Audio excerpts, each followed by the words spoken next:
novembre 2020. Chers auditeurs, bonjour. Nous avons le plaisir de nous entretenir avec Esther Senot. Bonjour. Bonjour madame. Et merci de nous recevoir. Moi je suis contente de vous recevoir également. Bonjour madame Senot. Vous savez, on est un peu frustrés parce que avec le Covid, moi toutes les interventions que je devais faire, j'avais mon carnet qui était complet. Alors évidemment, quand on se trouve confiné, bien sûr, du jour au lendemain, parce que la veille du confinement, j'avais été à la mairie du 17e où le maire avait organisé, vous savez, il y avait comment ça s'appelle, Sophie Naoum, je ne sais pas si vous la connaissez, oui. qui a écrit le livre Les Derniers. Bien sûr. Vous l'avez lu, le oui, livre? Oui, c'est un très beau livre. Donc il y a des passages magnifique, de différents témoignages, êtes, et elle a passé un film. Donc l'après-midi, il y a eu tous les élèves des lycées qui sont venus, et le soir, c'était les adultes. Alors vous voyez, j'avais eu une journée chargée, et je retourne aux Invalides où j'étais logé, et le lendemain j'étais confiné. Ouais, c'est ça. Alors, vous vous rendez compte, ça m'est tombé dessus. Puis le problème se pose que c'est un EHPAD quand même, hein, peut-être amélioré parce que c'est régi par l'armée, si vous voulez. Mais les 90% des gens, bon, ils sont en fin de vie. Ouais. Donc être consigné pour eux, ça ne faisait pas de différence. Hein. Alors moi, je l'ai très mal supporté parce que... Bien sûr. Oui, vous êtes très active. En tout cas, aujourd'hui, on a une chance, Madame Senot, et c'est une chance pour tous les auditeurs de Radio Aviva de vous recevoir. Vous êtes une des dernières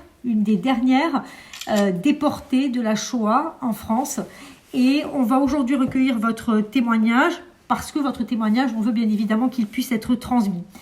Si on retient une seule chose, Madame Senot, de votre vie, j'ai envie de dire que votre vie est une succession de miracles, tellement il est vrai que vous avez très tôt, à l'âge de 14 ans je crois, commencé à frôler la mort, et que vous ne l'avez pas frôlé une seule fois, mais vous l'avez frôlé plusieurs fois, Madame Senot.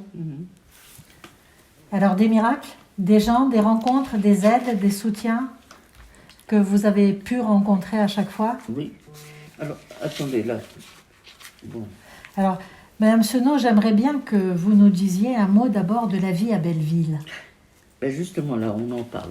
Alors voilà, mes parents ont émigré en France en 1930.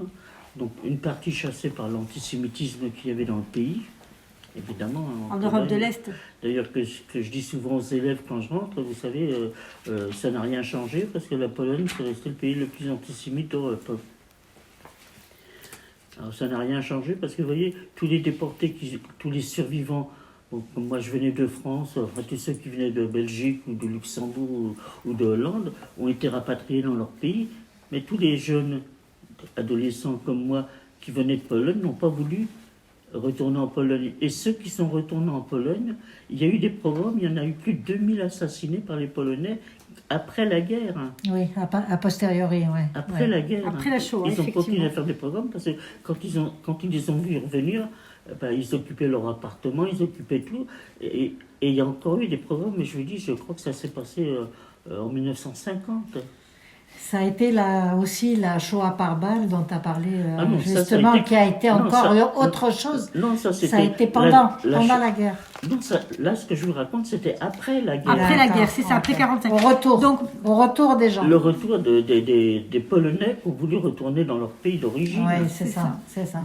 Mais vous, donc, à 14 ans, quand vous habitez à Paris? Alors, bon, mes parents sont arrivés donc à Paris. Évidemment, mon père et ma mère avaient 40 ans. Ma mère ne parlait pas le français, mon père non plus, il parlait que le yiddish. Bon, de toute façon, les seuls quartiers où on pouvait habiter, on dit malheureusement maintenant que c'est des ghettos parce que mais on n'avait pas d'autre solution. Et puis, vous savez, on n'avait aucun moyen d'existence. Hein, c'était des familles pauvres, bien sûr. Vous ici, aviez 2 ans à l'arrivée en France? À peine 2 ans. À peine 2 ans. Donc pour moi, le problème ne se posait pas, hein, parce que je ne me rendais pas compte. Mais disons que quand on est arrivé à Belleville, bon, on a trouvé un petit appartement, hein, vous savez, on était quand même 7 enfants. 7 enfants, vous avez? On était 7.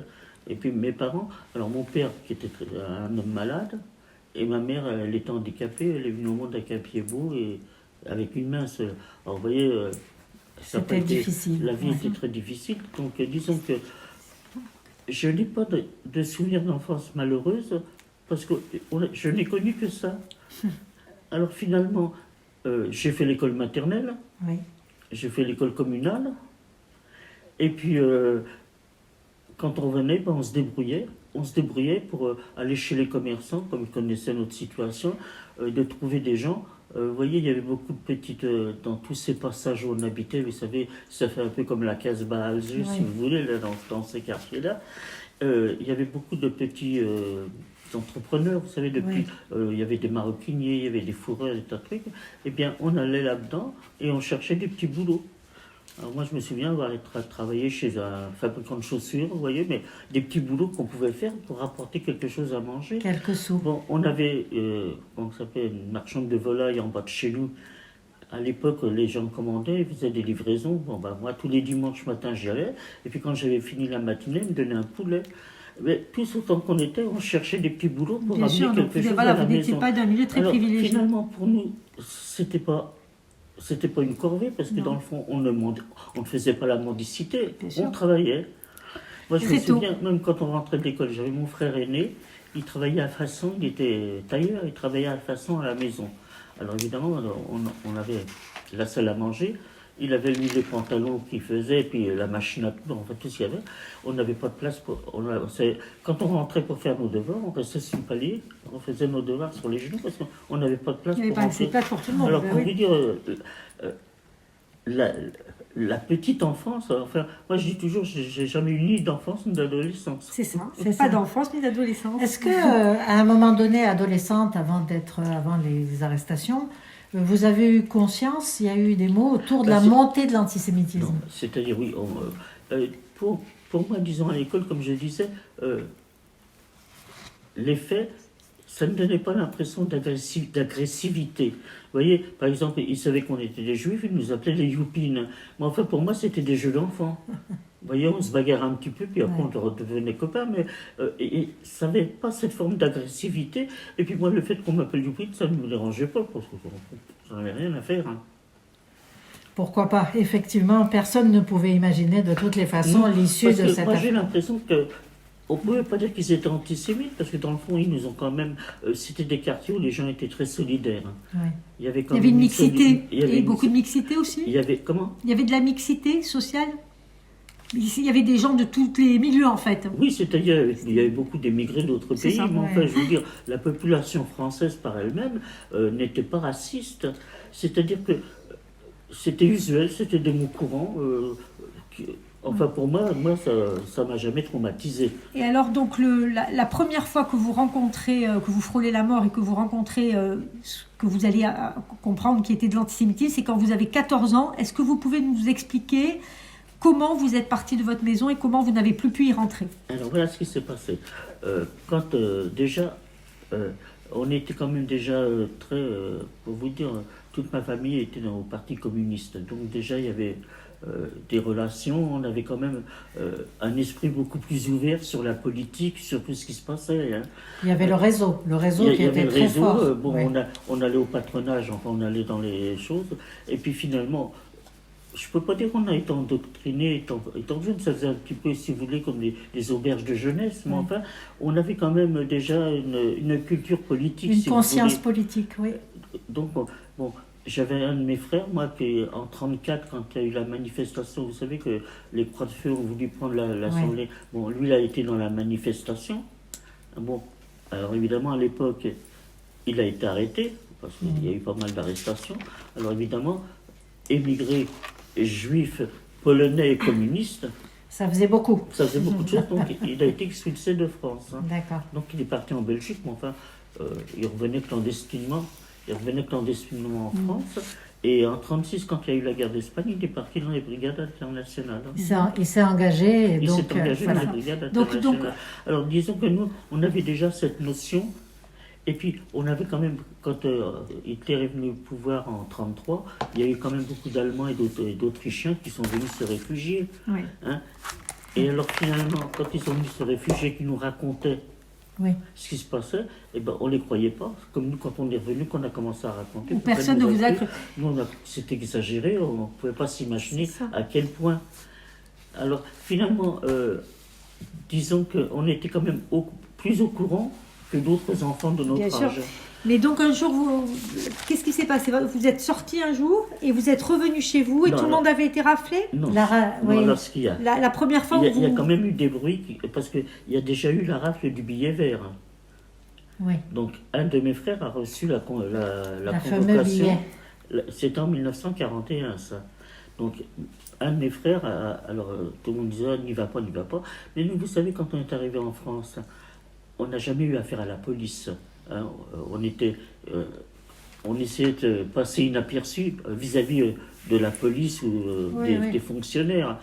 Alors ma mère, qui était une femme extraordinaire, nous faisait la morale tous les matins avant de partir à l'école. La France vous a bien accueillis, nous êtes des étrangers, restez poliment, ne répondez pas, tenez-vous tranquille et surtout apprenez parce que la seule chose qui vous sauvera dans la vie, c'est le savoir. Et tous les matins, on avait... Elle vous répétait ça. Bon. Magnifique. Alors pour nous, Quel beau message. C'est Ah oui, magnifique. oui. Alors pour nous, C'est un message qui... on n'avait pas peur de la police. Et puis on était tellement respectueux des lois Bien qui sûr. sortaient. De toute façon, malgré tout, jamais on a enfreint la loi. Bon, ça venait du commissariat. Mon frère s'est présenté donc avec son billet vert. On l'a Sans jamais, pan- on l'a c'est ça. jamais revu. Il y est allé sans penser qu'il pourrait ne Bah, plus revenir. Mais il y a 4000 personnes, donc que des juifs étrangers qui ont reçu Oui. cette convocation. Et bien sur les 4000 personnes, ils ont été envoyés donc dans les camps du Loiret, là, comment ça s'appelle, à Pithiviers, puis à Boulogne-la-Rolande. Et mon frère, à Il me l'époque, c'était donc en 41, il avait 19 ans. Et On ne l'a de- jamais revu. De là, ils ont été Ils ont- envoyés ils ont- en donc, camp d'extermination. Ils ont été envoyés directement à Birkenau. Oui. Donc vous êtes avec vos parents et un jour Et alors, vous... alors à l'époque, évidemment, ça devenait de plus en plus difficile parce que quand Pétain est arrivé au pouvoir en 1940, qu'il a reçu des pleins pouvoirs, donc la première chose qu'il a fait, c'est déjà de, comment dire, Faire un statut des Juifs. vous savez, quand on dit on perd les mots. De répertorier les... Non, la première chose qu'il a fait, c'est de renier la République. La Oui. République française Oui, n'existe bien sûr. pas. Tous les Oui, décédés qui ont quand même voté en majorité parce que tout le monde croyait en le sauveur de la France. Il avait son image de 14-18. Un changement. Il avait donc, l'image oui. de c'est ça. 14-18, Voilà. enfin bref. Bon, donc, alors ça s'est passé au mois de juillet 40. Déjà, la rafle avait eu lieu en 41. Après, Ouais. ça a été les premières lois. Le statut des Juifs. Le statut des Juifs a été promulgué par Pétain en octobre 40. Voilà, Octobre c'est 40. Vous ça. voyez, les Allemands sont rentrés à Paris en juin 40. Et Pétain avait promulgué déjà 3 mois après.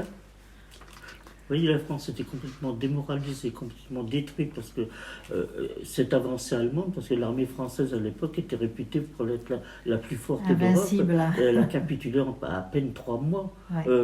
Alors les gens étaient complètement affolés en disant mais qu'est-ce qui s'est passé? Puis de voir arriver cette armada. d'Allemands. D'Allemands qui sont. Alors vous vous rendez compte qu'ils sont rentrés en juin 40 et en octobre 40, Pétain faisait donc le statut des Juifs. Alors pour lui ça a été primordial. Bien sûr. Ça a été Et alors la- vous personnellement, quand est-ce que votre vie bascule? C'est quand vous avez 14 ans que vous sortez un jour et quand vous revenez chez vous, Non, ça s'est passé plus tard, ça. c'était plus tard. Il y a d'abord eu le statut des Juifs. Donc D'accord. on Oui. n'avait pas le droit de sortir après 20h, le couvre-feu. L'étoile jaune. Comment? L'étoile, jaune c'est arrivé après. Elle est arrivée plus tard. Après, Ouais, c'est ça. Vous savez, la chronologie, je la connais. Hein. Alors, donc, J'ai nous qui vraiment vous la suivons. mémoire de la chronologie. le hein. statut des Juifs. Donc, Comment? il y a eu d'abord le statut des Juifs. Le statut des Juifs, donc, on n'avait pas le droit de sortir après 20h. Oui. On n'avait pas le droit de, par exemple, dans les parcs, dans les jardins d'enfants, sur les grilles, il y avait marqué interdit aux chiens ou aux juifs. Oui. Dans les transports en commun, on n'avait le droit qu'au dernier compartiment. On n'avait c'est pas le droit ça. de monter dans les autres. Quand même, les lieux publics, les cinémas, les Certaines théâtres, professions tout ça, étaient interdites aux juifs tout déjà. tout était interdit aux juifs. Et pour les L'université. Comment? L'université aussi. Ah, tout. Ouais. D'ailleurs, les premiers qui ont été radiés, ça a été les avocats. Ouais. Les grands avocats, ils ont fait une rafle spéciale pour tous les intellectuels à l'époque. Mais ça passait sous silence parce que ça ne se passait pas dans la rue. Oui. C'était sur convocation. Et comment vous aviez connaissance de tout ce qui se passait par la radio? Non. Là, pour le statut des Juifs, c'était affiché partout. C'est affiché, ouais. C'était affiché partout. Alors, vous vivez comme ça, sous ce statut des C'est-à-dire Juifs, et pendant en plus de 2 ça- ans. Et en plus de ça, c'était assez difficile parce qu'on n'avait pas le droit d'aller chez les commerçants. On n'avait le droit d'y aller qu'après 16 heures. Alors évidemment, comme les Allemands s'étaient déjà largement servis, dans les magasins, quand on arrivait, il n'y avait plus rien. Oui, c'est ça. Alors évidemment, à partir de ce statut des Juifs, la vie a été de plus en plus difficile.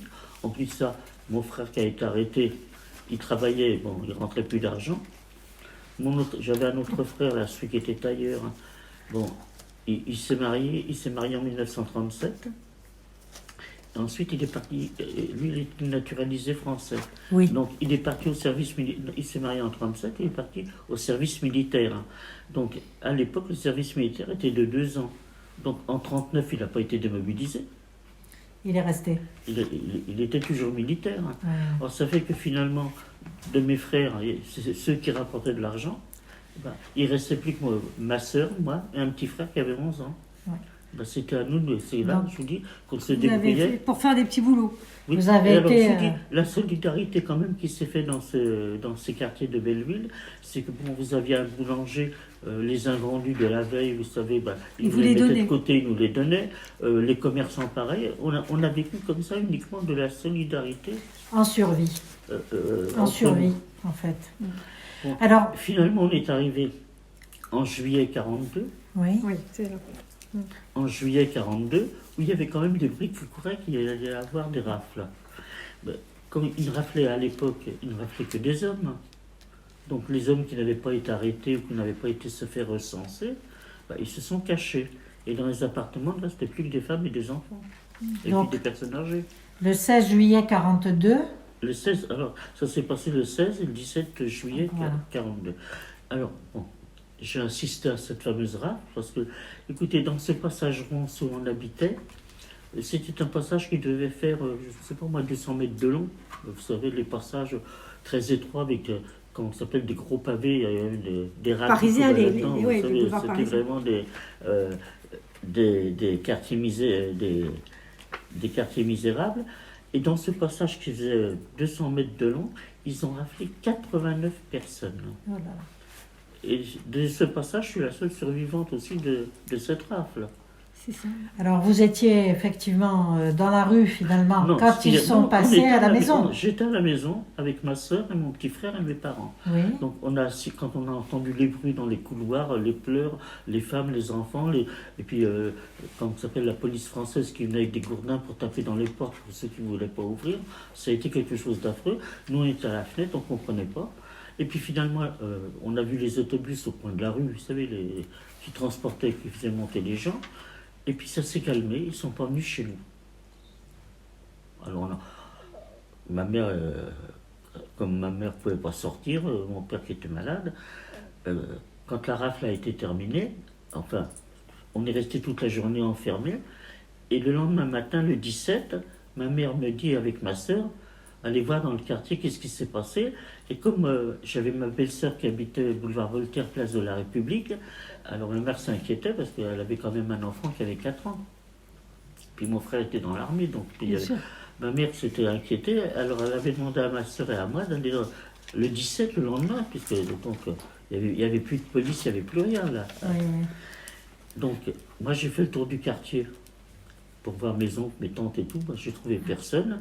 Ma soeur, elle est partie voir chez une tante qui se trouvait un peu plus haut dans le quartier. Vous avez été raflés en fait. Non, Même non. pas. Ah non, le 17, non, il n'y avait plus de rafle. La rafle, Non, mais c'était quand fait. vous avez cherché votre famille qui n'était Ah plus non, là. non, j'étais dans la Non. rue. Puis vous savez, une gamine de 14 ans.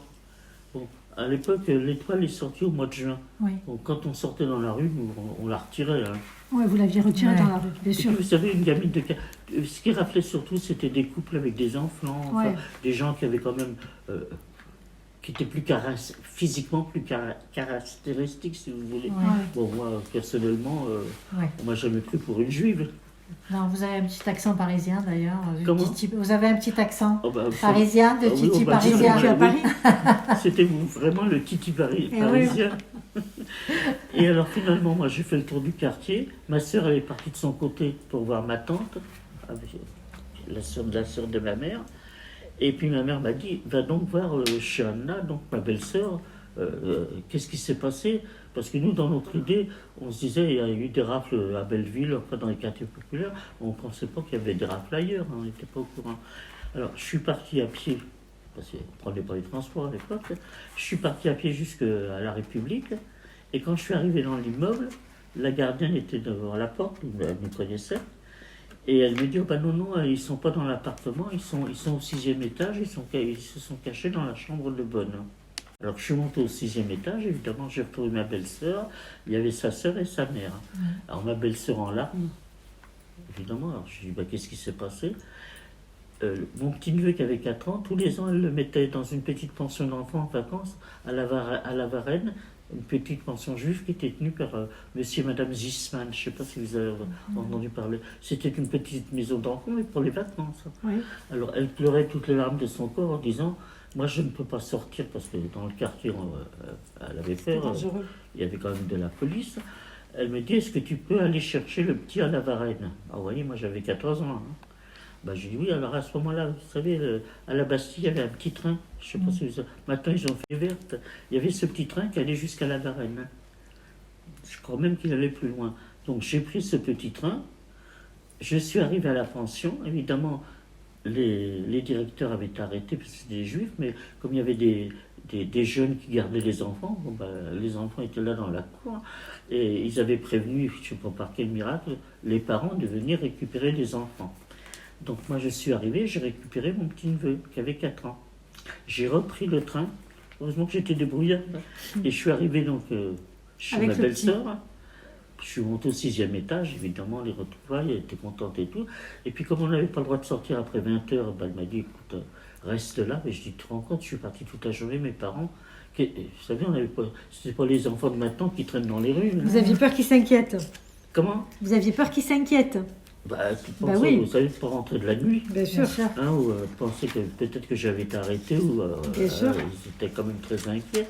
Alors j'avais dit à ma belle-sœur et ma tante Bénard, je dis non, je m'en vais, il faut que je retourne à la maison parce que maman, qu'est-ce qu'elle va penser où je suis? Et alors c'est là, quand je suis arrivé, que je suis monté chez moi et il y avait les scellés. Alors la période où je suis parti de la journée du 17, la police s'est rendue compte qu'ils avaient oublié de passer chez nous. Ils sont revenus. Ils sont revenus, donc ils ont arrêté mes parents et mon petit frère qui avait 11 ans. Alors après, moi, je me suis dit, où c'est que je vais... Et puis quand ils arrêtaient les gens, ils mettaient les scellés. Ouais. Vous ne pouviez pas rentrer dans la maison. Alors, je ne pouvais pas rentrer. Et puis moi, j'étais parti, c'était au mois de juillet, il faisait très chaud, avec ma petite robe d'été sur le dos, puis mes espadrilles. Hein. C'est tout ce que j'avais sur le dos. Alors je suis redescendu. Je me suis caché derrière une porte cochère, parce que je commençais à avoir peur en disant... Et inquiète en disant où c'est que je vais pouvoir aller. C'est-à-dire que là, vous Et puis étiez je seul. me suis dit, je vais quand même aller voir ma soeur, ma tante, puisque ma soeur avait été chez ma tante. Alors moi, je ne savais pas si ma soeur avait été arrêtée avec mes parents. Hein. Oui. Bien sûr. Et quand je suis arrivé chez ma tante rue Pia, il n'y avait personne. Alors là, ça a été la catastrophe. J'ai dit, tant pis, je vais retourner chez ma belle-sœur. Alors je suis reparti à la République. Et quand je suis arrivé, la gardienne me dit, oh, ben non, c'est pas la peine de monter. On est venu les chercher. Elle dit, je sais pas qui, mais vous inquiétez pas, ils n'ont pas été arrêtés. On est venu les chercher. Alors je me suis dit, bon, ben ça, là, alors je suis resté scotché devant la porte. Elle me dit, qu'est-ce qui t'arrive? Ben, je suis retourné chez mes parents, puis je dis, ils ont été arrêtés, il y a les scellés, je sais pas où aller. Alors cette brave dame, elle m'a fait rentrer dans sa loge. Et elle m'a gardé une quinzaine de jours. Hein. Ce qui était risqué. C'était risqué. Puis vous savez, à 14 ans, j'avais la taille que j'ai maintenant. Hein. Bien sûr. Hein, puis vous savez, j'étais tellement mûr pour mon âge. Bien C'est sûr. ça. Bien sûr. Alors finalement, c'était embêtant parce que vous savez, les loges de concierge à l'époque, c'est pas les appartements qu'ils ont maintenant. Hein. Alors elle avait une petite loge, elle avait un rideau, puis elle avait un lit derrière. Alors évidemment, à chaque fois que la porte de la loge s'ouvrait, j'étais obligé de me cacher derrière, moi. Bien sûr. Alors évidemment, ça devenait dangereux pour elle, et puis pour moi. Alors je ne sais pas comment elle s'est arrangée. Et elle a trouvé une adresse qui recueillait, parce que vous savez, par exemple, à l'époque, Pétain n'avait pas donné l'ordre de déporter les enfants. Il n'avait pas demandé, mais la police française l'a fait. Enfin, après, ça a été fait par zèle. Pétain a fait plus que ce que demandaient les nazis, finalement, pour les enfants. Pour les enfants. Oui. Ça a été du zèle de Pétain d'envoyer des Oui, enfants. oui, Ça oui, n'était oui. pas demandé par les nazis. Les Allemands n'avaient pas... D'ailleurs, ils n'en voulaient pas. Hein. Ouais. Bon. Ah, ils ne voulaient pas les enfants. Non, ils ne voulaient pas les enfants. Alors, finalement, ce qui s'est passé, c'est que tous ces enfants ont été séparés de leurs parents, les parents ont été arrêtés, et les enfants ont été placés dans des orphelinats. Et il y avait donc, elle a trouvé l'adresse de cet orphelinat qui se trouvait rue Vauquelin, qui était une ancienne école rabbinique Oui. que la police française avait réquisitionnée pour mettre tous ces enfants. Ironie du sort. Comment? Ironie du sort. C'est resté l'école rabbinique, hein, Oui, à présent. après, donc c'est c'est ça, incroyable. Je suis Ouais. jamais Oui. retourné. Rue Vauquelin, oui, bien sûr. Au 6 rue Vauquelin, vous Ouais, savez, ouais. j'ai vraiment l'adresse dans la tête. Hein. Et vous y êtes resté combien de temps alors là-bas, dans l'orphelinat? Pour quelques mois. Mais alors, le problème qui se produisait, c'est que les enfants qui étaient rue Vauquelin étaient fichés par la police Oui. Ils Ils étaient avaient fait- référencés comme enfants étrangers. comme enfants étrangers, donc ils étaient fichés par la police et de temps en temps, ils venaient faire des contrôles, voir si tous les enfants étaient là. Parce qu'à ce moment-là, il y a quand même l'OSE, beaucoup d'associations qui savaient ce qui allait arriver et qui essayaient de sortir le maximum d'enfants pour les faire partir en Oui. zone libre. Ils ont voyez, exfiltré beaucoup d'enfants. pour les Ouais. disperser comme ça. Et à cette époque, vous saviez ce qu'étaient devenus vos parents? Comment? À cette époque, vous saviez ce qu'étaient devenus vos parents? Ah ben non, on ne savait Non, pas, on pas savait du que les parents, ben, Non, personne... même pendant toute la durée de la guerre, les gens qui étaient... les Français qui vivaient là, savaient pas on leur disait, ils partent en camp de travail, enfin, ils disaient après tout, on a nos maris qui sont prisonniers, c'est des jeunes qui n'iraient pas travailler. Vous voyez, dans le fond, personne ne pouvait se figurer Qu'ils étaient morts. ce qui se passait là-bas. Hein. Ouais. Alors finalement, quand je suis arrivé, que je me suis présenté, il m'a dit, écoute, je peux te garder, mais il y a le problème la nuit, c'est qu'il y a des contrôles. Et moi, je suis venu clandestinement, puisque je n'ai pas été emmené par la police. Alors évidemment, tous les soirs, il fallait trouver des gens, ou même dans les caves, vous voyez, pour nous Oui, cacher. pour être allongé. Donc j'ai jamais dormi dans les dortoirs, hein, toujours ou dans des caves, enfin qui étaient quand même aménagées, ou alors souvent il y avait des personnes volontairement qui voulaient bien nous accepter pour une ou deux nuits, mais surtout pas se faire remarquer parce qu'il y avait beaucoup de dénonciations. Donc, Alors ça fait- l'avantage que j'avais, c'est que j'étais toute seule. Bon, j'avais pas le physique, bon, j'avais pas d'étoile, personne ne m'a jamais interpellé dans la rue. Oui, oui. Donc, Vous en êtes sorti comme ça, en fait. Hein. Oui, bon, moi, Mais ça devait être très lourd, ce vagabondage, cette oui, errance bah, comme ça. bah, pour moi, ça a été joli. Chaque jour, vous saviez pas ce que vous alliez, comment vous alliez survivre. Non, alors de toute façon, je rentrais donc à l'orphelinat, je mangeais là-bas, on me donnait à manger le midi et le soir, il fallait se débrouiller pour trouver à se dormir. coucher. Alors si je peux dire, j'ai traîné la galère pendant comme ça quelques mois. Et après, il s'est ouvert un autre centre, parce que petit à petit, la rue Vauquelin se vidait. Oui. Hein, puisque il y a un maximum d'enfants quand même. D'ailleurs, j'avais une de mes petites cousines qui avait été... ils avaient des passeurs pour les faire passer en zone libre. Hein. Et l'OSE a fait beaucoup de choses aussi. Beaucoup. Le siège de l'OSE était à Montpellier, Oui, et à là, côté de la gare. Et là, à Paris, j'étais rue Amelot. Oui. Et alors finalement, ils m'ont dit, écoute, tu peux pas rester ici, c'est trop dangereux.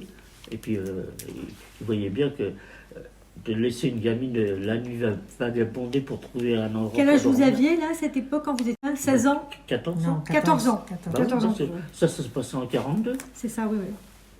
je suis né en 28, alors vous voyez. Oui. Et alors, ils m'ont envoyé donc dans le 18e arrondissement, dans un. Aussi, qu'ils avaient transformé en orphelinat.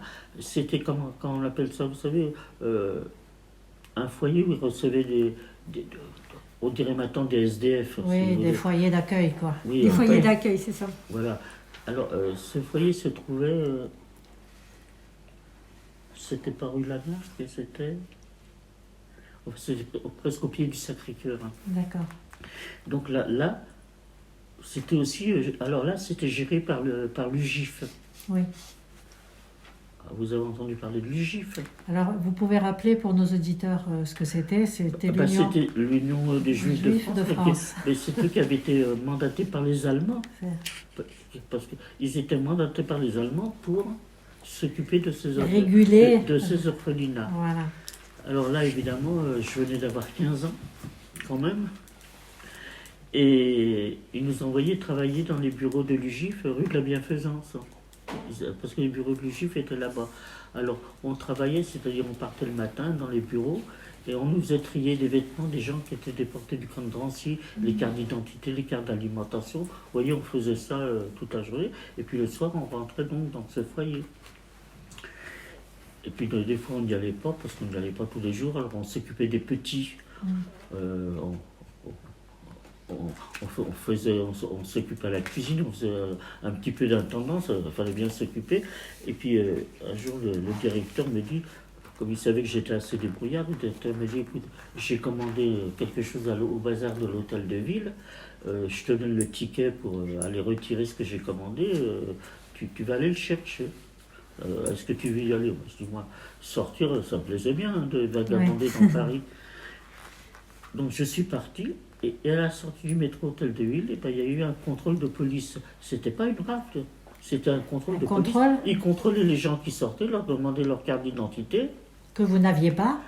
Bon, alors les gens qui étaient en règle, eh ben, ils passaient. Et quand ils sont arrivés à mon tour, ils m'ont demandé ma carte d'identité. Alors j'ai dit, écoutez, moi j'ai 15 ans, les cartes d'identité c'est pas obligatoire, parce que c'était pas obligatoire à l'époque.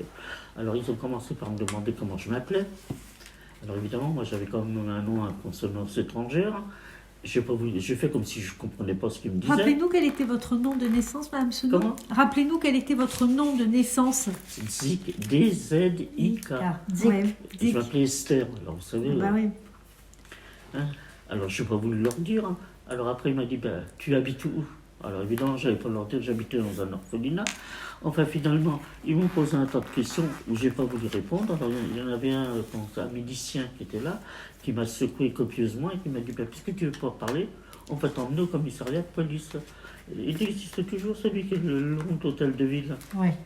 Et là, quand ils m'ont envoyé au commissariat, évidemment, au bout d'un moment, j'ai reçu pas mal de gifles de la part des policiers qui étaient là.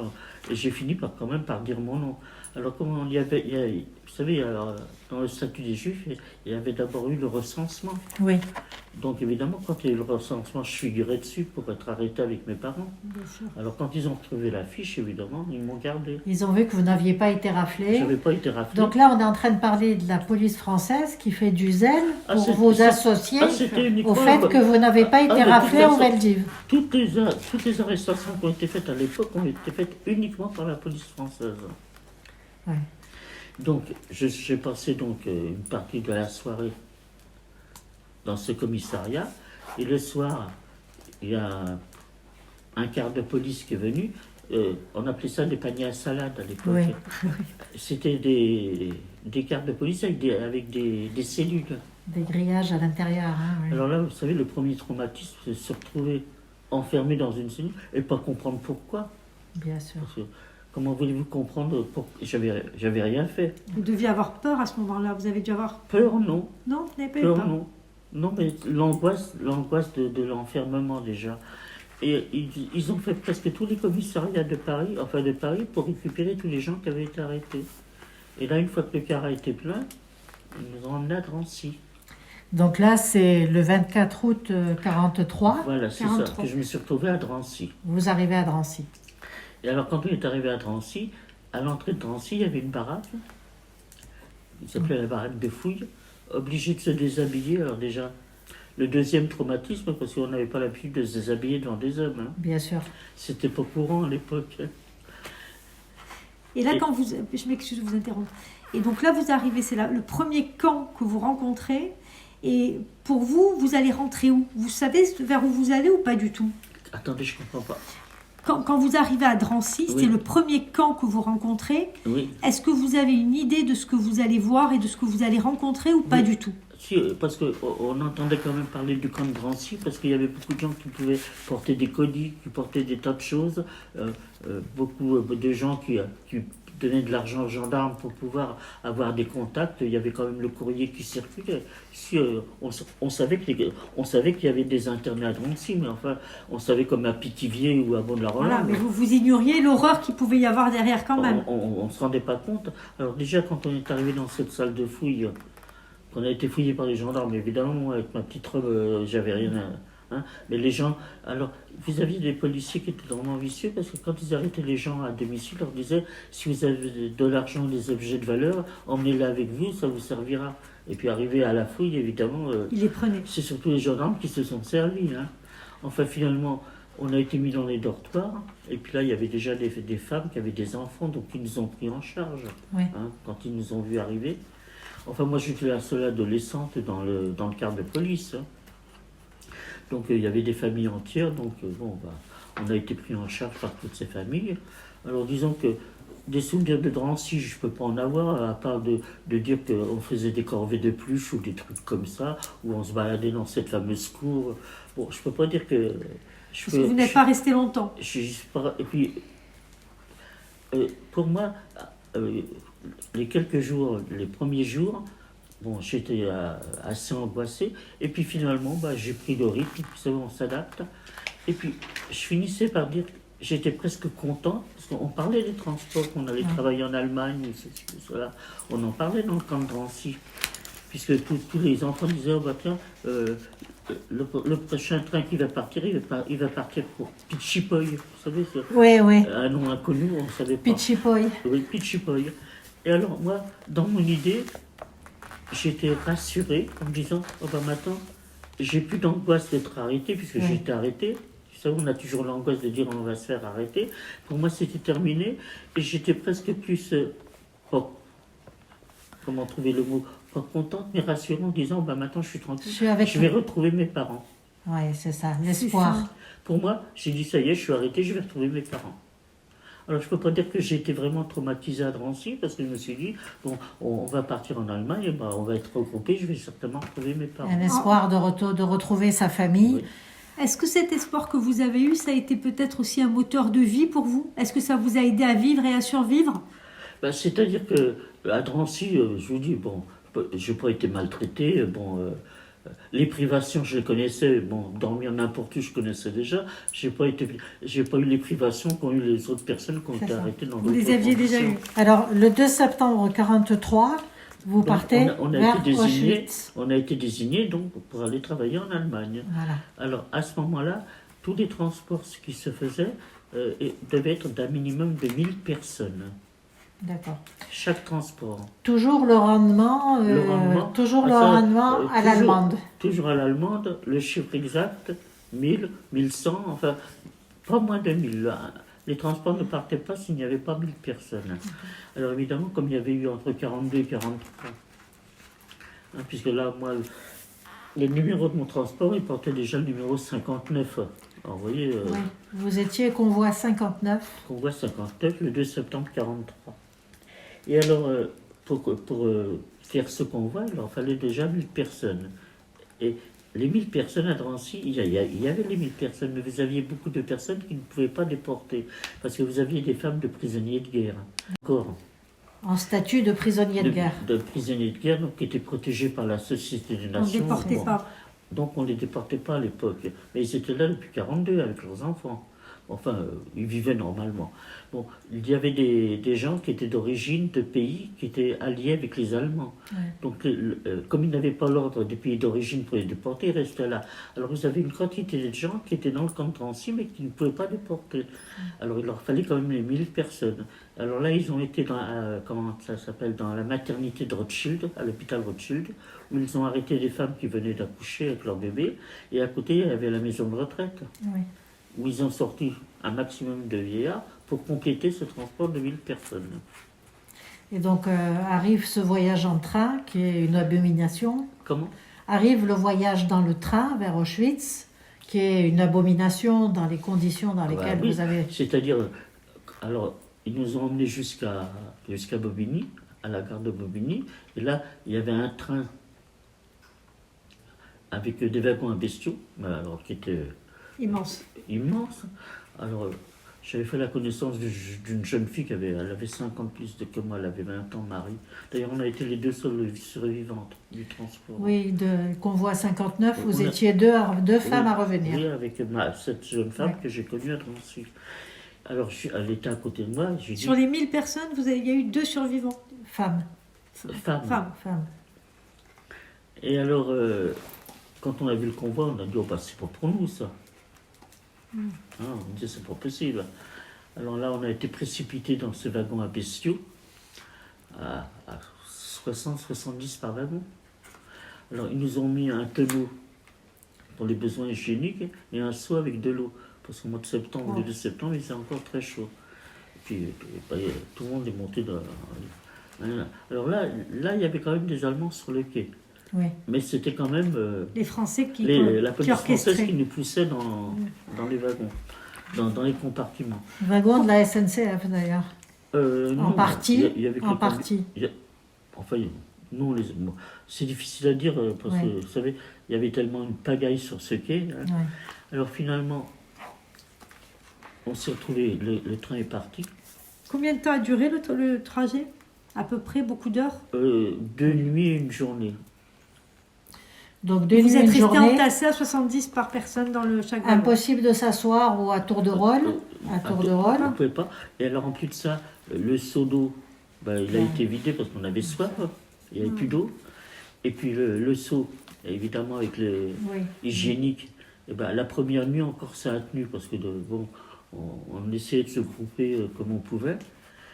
Et puis la deuxième nuit, le seau il s'est renversé. Bien sûr. Alors, évidemment, tous les excréments. Puis tous ces vieillards qui ne pouvaient pas rester debout, on se tassait nous pour leur laisser une place pour se coucher. Enfin, ça a été une hécatombe parce qu'en réalité, dans ce transport, il y avait un maximum de personnes âgées et de femmes avec des bébés qui hurlaient. Est-ce que c'est le premier voyage où vous avez rencontré l'horreur et où vous vous êtes Ah dit... oui, Là, ça a été vraiment une oui, prise ça a de été- conscience de oui, l'horreur oui. que vous avez Oui, parce vécue. que- Comment parce ça a que lieu? je ne sais pas comment ça s'est passé dans les autres convois, mais nous, dans le convoi où on est parti, ça a été L'horreur. une catastrophe parce que Il y a des personnes qui sont mortes pendant le Ah oui, trajet? oui. Beaucoup. Il y a beaucoup de personnes qui sont mortes. Alors finalement, au bout de 3 jours, le train s'est arrêté. Là, les portes se sont ouvertes. Alors évidemment, on se précipitait pour respirer. Et là sont arrivés donc les capots avec des gourdins pour nous faire descendre. Alors là, il a fallu descendre aussi les personnes qui étaient mortes, comme d'habitude. Et ils ont réussi à, vous savez, avec des gourdins, de faire descendre tout le monde et puis de faire des groupes.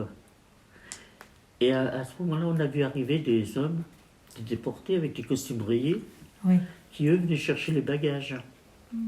Et ils passaient derrière nous, parce que là, il n'y avait pas encore la sélection, parce que le quai était immense. Je ne sais pas si vous avez déjà été à Auschwitz. Oui, oui, bien sûr. Vous avez Oui. vu ce qu'ils appellent la rampe là Oui, où- oui, c'est horrible. Hein, c'était juste un quai en béton, il n'y avait Il rien. n'y avait rien. Et alors, au bout de ce quai, il y avait des camions avec une Croix-Rouge. Vous savez, comme des camions de la Croix-Rouge. Et à l'autre bout du quai, il y avait 3 Allemands qui attendaient, qui discutaient. Et alors, quand on a vu arriver ces hommes rayés, les gens, Oui. on se demandait ce que Mauvais c'était. signe. Discrètement, ils passaient derrière nous en disant, enfin derrière nous, derrière les adultes, en disant, ne prenez pas d'enfants avec vous. Vous Et comprenez pas oui, pourquoi? c'était les Parce que C'est vous le aviez- message qui vous Vous aviez donnait. des familles nombreuses. Nous, les jeunes, on les aidait. Hein. Quand vous avez une femme qui a 4 ou 5 enfants, elle ne peut pas s'occuper de 5 à la fois. Alors nous, les jeunes, qu'est-ce qu'on faisait? Nous, même à Drancy, on s'occupait d'eux pour libérer un peu ces femmes qui étaient dépassées par les événements. Et alors on ne comprenait pas et ils nous frôlaient en disant prenez pas d'enfants. Le seul mot qu'on a entendu, ne prenez pas d'enfants avec vous. Et oui, parce qu'arrivé avec un enfant, on était encombrant et on passait directement à la chambre à gaz. chambre à gaz. Voilà. Alors finalement, quand ils ont réussi à mettre tous ces gens en rang, si vous voulez, alors ils ont fait un groupe de femmes et ils ont fait un groupe d'hommes.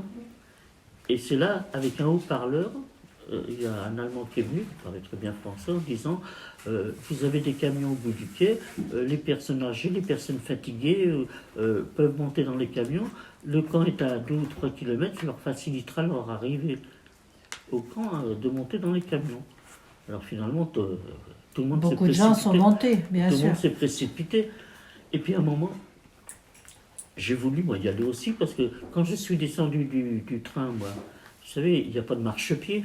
Puis on était tellement pressé de respirer, je suis tombé sur mon genou. J'ai encore la marque, j'ai encore la cicatrice sur le genou. Vous savez, avec la La caillasse qu'il y avait. caillasse du quai. Alors évidemment, je me tenais le genou, je saignais. Alors, j'ai voulu aller dans le camion. Et un Allemand, vous voyez, un miracle, m'a attrapé par le dos, il m'a dit, toi t'es jeune, tu restes là. Il vous a sauvé la vie. Votre chute et ce Au capot hasard. vous a sauvé la vie. Au hasard. Alors ça a déjà été le premier.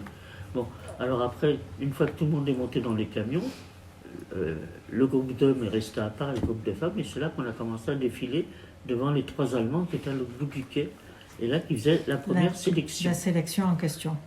Alors, sur toutes les femmes qu'on était, ils en ont sélectionné 106. Et donc là, pour les 106 personnes 106 sélectionnées, personnes ont été sélectionnées, et les autres ont été envoyés vers les camions. ouais. Alors, sans savoir si elles étaient en bonne santé ou quoi, ils avaient décidé. Après, on a su, à chaque transport qui arrivait, si par exemple il y avait une centaine de femmes qui étaient mortes, ils sélectionnaient les 100 femmes suivantes Ouais. du prochain convoi. Pour assurer le même flux. Pour Le même assurer flux. leurs besoins. Ils sont de leur force physique ou pas nécessairement, on ne Quand savait même, pas.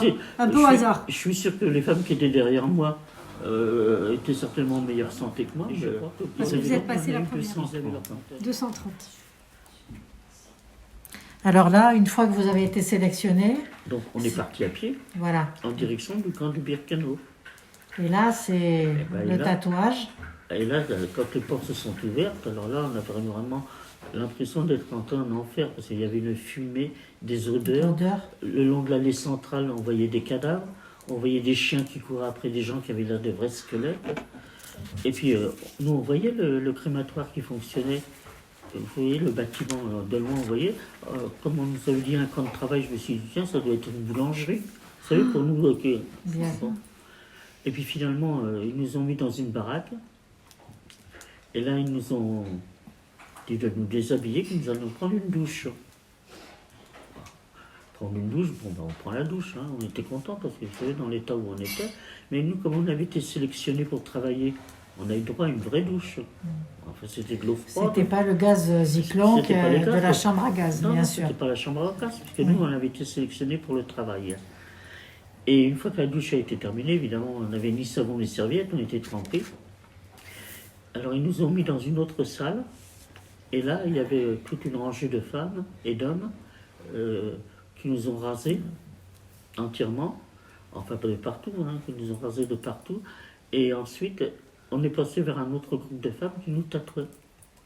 Donc 58 139, Non, 58 319. 58 319, pardonnez-moi, j'ai inversé les chiffres. Hein. 58 319, ça devient finalement votre matricule. Alors, c'est-à-dire que une fois, alors là, quand on s'est retrouvés les 106 femmes, on ne se reconnaissait pas, vous savez, avec les cheveux Bien sûr. rasés, on était toutes nues. Puis vous savez, ça m'a fait un drôle d'effet, parce que vous savez, quand vous êtes jeune, on ne se représente pas le physique d'une femme qui est plus âgée. Bien sûr. Vous savez, moi, j'ai jamais vu ma mère déshabillée. Il y avait beaucoup de pudeur à l'époque, À hein, on se l'époque, ça promenait pas. se voilà. faisait pas. Alors, ça m'a fait un drôle d'effet, parce que vous voyez des femmes qui avaient eu des enfants, qui avaient le ventre qui tombait ou la poitrine. Moi, j'étais affolé, je me dis, Un choc. Bien sûr. ça fait un drôle d'effet, hein, quand... Ouais, ouais, ouais. Parce que vous violez comme si vous violiez l'intimité. Comment? Comme si vous violiez l'intimité. Bah oui, C'est ça. Alors là, on y restait un bon moment, vous savez, le temps que tout le monde passe. Et puis on a commencé à dire, mais enfin, les gens qui sont montés dans les camions, à quel moment on va les retrouver? Et c'est là qu'ils nous ont dit, bah, regardez par les fenêtres. Et là, on a tout de suite été au courant. Alors tous ces gens-là qui étaient montés dans les camions, ils les emmenaient donc dans une grande pièce, en leur disant, vous allez prendre une douche. Et ils poussaient le sadisme s'il y avait des porte-manteaux avec des numéros, en disant aux gens, parce que eux, ce qu'ils avaient peur, c'est de la panique des gens. Oui. Alors, pour pas paniquer les gens, il y avait des porte-manteaux avec des numéros, en leur disant, accrochez vos vêtements, retenez le numéro, comme ça, en sortant de la douche, vous pourrez récupérer vos vêtements. Quel cynisme.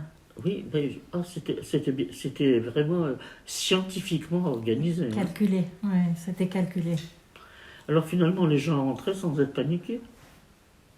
Et effectivement, là, ils envoyaient les gaz. Et il y avait un commando spécial qui s'appelait le Sonderkommando qui venait, et qui, une fois que les gens étaient morts, ils les ramassaient, puis les enfournaient dans les fours crématoires. Alors vous savez, quand on vous raconte ça, quand vous venez d'un pays civilisé, on disait, oh, ils nous racontent ça pour nous faire peur. Hein. C'est pas possible. Comment est-ce que... Et là, vous l'avez vu sous vos yeux. Ah non, nous on les a pas vus, puisqu'on était dans les baraques. Parce que la chambre à gaz, les crématoires étaient plus loin, parce que les camions arrivaient directement là-bas. Oui. Et ils ne passaient pas comme nous. Non, mais quand vous avez demandé où étaient les gens des camions, qui c'est alors qui vous a raconté ça? Qu'ils étaient gazés? Les femmes qui nous tatouaient. Ah, les femmes qui étaient là, d'accord. Les femmes qui étaient là, qui nous tatouaient, qui étaient des déportés aussi. Enfin, c'était pas des juifs. Donc là, vous avez 15 ans Là, et vous comprenez que tous ces gens qui sont montés dans les camions, c'est eux Oui. dont on voyait la fumée s'échapper du voilà. crématoire. Là, on l'a su tout de suite. Et ce qu'on a su tout de suite, c'est qu'ils nous ont bien expliqué. Ici, ce n'est pas un camp de concentration, c'est un camp d'extermination. Et tant que vous serez capable de travailler, vous resterez. Mais le jour où vous ne serez pas capable, vous finirez. Ici, vous rentrez par la cheminée, vous rentrez par la porte et vous en sortirez par la cheminée. Ça, ils vous l'ont dit, ils vous l'ont survie. expliqué. Je vous dis, dans la demi-heure qui suit, et toujours à ne pas le croire, en disant que nous raconte n'importe quoi, c'est pas possible. Alors, ce matricule tatoué, c'est une perte d'identité, c'est une façon de déshumaniser les gens. Elles nous ont bien dit que dès l'instant où on était interpellé dans le camp, ou par un SS, ou par les femmes, il y avait des femmes allemandes aussi, mais elles, les femmes allemandes, elles ne s'occupaient pas des blocs, elles s'occupaient de l'appel, et quand on sortait travailler, c'est elles qui venaient, c'était pas les capots. Alors, quand on est arrivé là, on a dit c'est pas possible, ils nous racontent des histoires. Alors finalement, on nous a mis dans les baraques. Et alors les baraques, vous savez, je ne sais pas si vous avez vu... oui, avec les koyas, on appelait ça des koyas. Alors on était à 6. Donc ce sont des clayettes en bois pour nos auditeurs, avec une paillasse, extrêmement denses et alors, sur lesquelles... Il y avait, donc, celle du bas, c'était un bloc de béton, oui. avec une paillasse, et deux autres étaient en bois. Au-dessus, voilà. Donc, Donc 6 personnes par niveau. Oui, alors ça fait qu'on était 18. Voilà. Sachant que c'est très étroit. Et c'était sur des centaines de mètres, parce que les baraques, elles étaient immenses. Oui. Hein. Alors quand on s'est retrouvé là, et bien, évidemment, pour dormir, on est obligé de dormir tête bêche, parce qu'on ne pouvait pas dormir 6 dans la largeur. Et puis si par malheur, dans la nuit, on avait un besoin, ben, vous savez, en dormant, les gens ils s'écartaient, hein, on ne pouvait plus remonter. Bien sûr. C'est ça. Alors quand on s'est retrouvé dans les baraques, alors, le lendemain matin, on a eu l'appel. Alors là, c'était les chefs de bloc, c'était des déportés aussi, mais qui étaient chefs de bloc. Qui étaient responsabilisés sur un bloc. Qui étaient responsables de chaque bloc. Et alors, elle venait avec des matraques pour nous faire sortir à l'appel. Alors, l'appel, il fallait sortir en se mettant en rang par 5. Et il fallait sortir, faire le tour de la baraque pour sortir celles qui étaient mortes dans la nuit. Et les allonger dans la baraque, parce que si par exemple on était 500 dans une baraque, il fallait que le lendemain matin, ils retrouvent des 500 personnes, mortes ou vives. C'est ça. Alors déjà, vous savez, quand... même pour tout le monde. À n'importe quel âge, mais à 15 ans, c'est insupportable. Quand on vous oblige à sortir, à porter des femmes qui étaient mortes dans la nuit, bon. Et alors, le camp de Birkenau faisait à peu près 170 hectares. Donc, il fallait comptabiliser tous les blocs.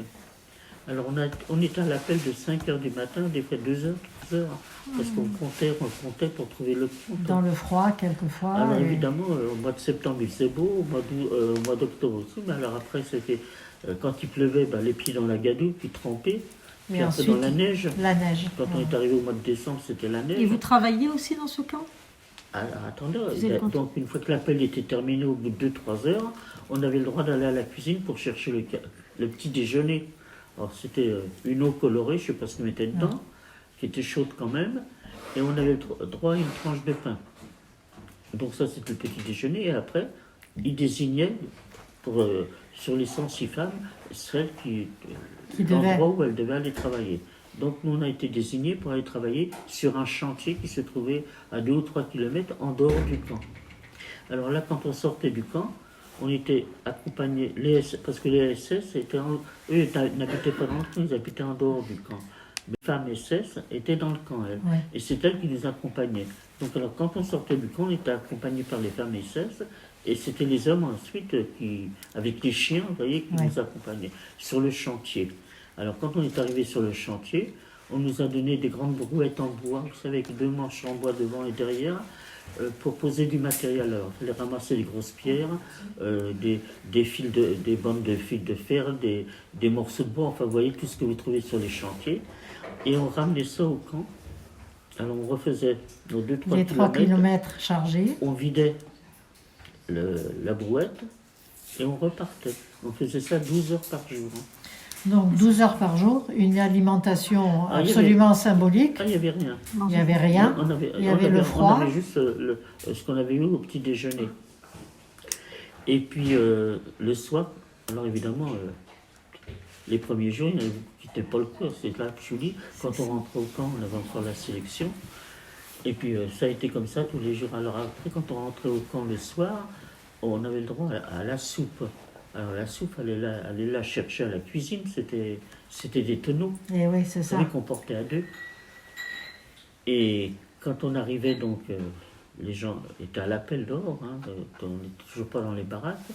Alors on avait des grandes gamelles. Nous étions sur terre, le début, le travail dans le camp d'Auschwitz. Madame Senot, vous étiez en train de nous expliquer un peu la journée de travail dans le camp d'Auschwitz, Oui, dans la oui. partie de terrassement en tous les Oui. cas. Alors, c'était dur physiquement, moralement. C'était dur physiquement, bien sûr, parce que dans le fond, plus ça allait, plus... Vous amaigrissiez. comment Vous vous amaigrissiez et la santé était Ah bah, difficile. de toute façon, vous Bien savez, sûr. et puis, vous savez, ce qui est triste à dire, c'est que on devenait quand même indifférent à notre entourage. Parce que dès l'instant où on essayait d'avoir de la compassion pour quelqu'un, Ça n'est pas compatible avec l'énergie de survie, malheureusement. non, mais Ça c'est affaiblit. c'est Ça ça. affaiblit. Ouais. C'est incroyable parce que, dans le fond, quand, par exemple, le soir, on montait dans nos koyas, dans nos couchettes, là, pour dormir, quand on voyait des femmes, parce qu'on connaissait quand même les signes avant-coureurs des femmes qui allaient mourir, Ouais. parce qu'elles gonflaient de partout et tout. Et puis, le lendemain, elles étaient mortes. C'était normal. Hein. Et Vous donc, étiez obligé d'être moins sensible. Finalement, on n'a plus de sensibilité. On a C'est ça. et puis, de toute façon, la solution, c'est justement de ne pas en avoir, parce que finalement, dès l'instant, on n'avait plus le moral. Alors moi, je me rends compte aussi que ce qui m'a permis de tenir, c'est que vous avez des femmes qui sont rentrées dans le camp et qui avaient des enfants ou qui avaient été arrêtés ou leur mari, séparés de leur mari. Elles n'avaient pas la même sensibilité que moi. Moi, je suis arrivé là toute seule. J'ai pas vu mes parents mourir, j'ai vu personne. Alors je me suis dit, ils sont peut-être dans un autre camp. On a toujours l'espoir de dire, ils sont peut-être ailleurs, que c'est différent. Alors que ces femmes-là savaient très bien. Alors vous savez, il y en a beaucoup qui essaient de se suicider, puis qui se laissent aller. oui, qui se laissait glisser, c'était trop dur à vivre. C'était trop dur. Est-ce Ouais. que C'est c'est vrai dans que- ce camp que vous avez retrouvé votre sœur?